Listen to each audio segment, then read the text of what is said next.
This giant 40-foot cross in Bladensburg, Maryland, just outside Washington, D.C., was erected almost a century ago as a monument to fallen soldiers of World War I.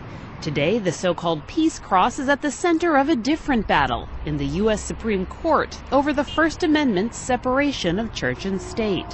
When we looked at it and looked into the history, we realized that this was put up on public land, that this was inappropriately done, that for years it's been a discrimination that exists. The 93-year-old memorial cross holds the names of 49 fallen soldiers from the county who died in Europe during World War I. Local families and the American Legion paid for the monument, which resides on a prominent intersection of government-owned land and is now maintained by a Maryland Parks Commission. The plaintiffs in the case say the memorial is offensive to soldiers who aren't Christian and want it to be relocated to private land or redesigned so that it's no longer in the shape of a religious symbol. What we want to make sure is that a neutral, religiously neutral monument is put here that does represent all veterans of all wars. The U.S. Court of Appeals for the Fourth Circuit agreed, ruling that the size and location of the cross amounts to a government endorsement of Christianity.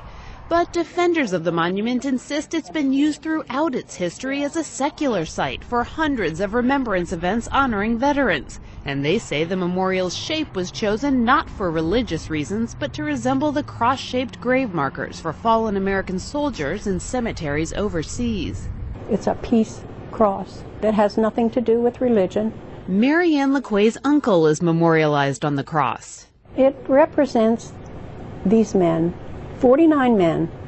It doesn't represent anything other than that. I just don't want it lost.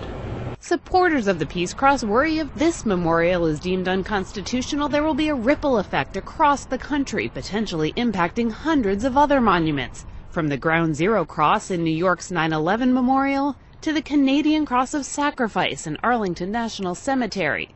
And then you could go on across the entire country where the bulldozer is going to continue to have to roll, knocking down memorial after memorial, just because some Gold Star mothers back in 1919 chose a memorial that mimicked the gravestones that their sons were buried over in Europe.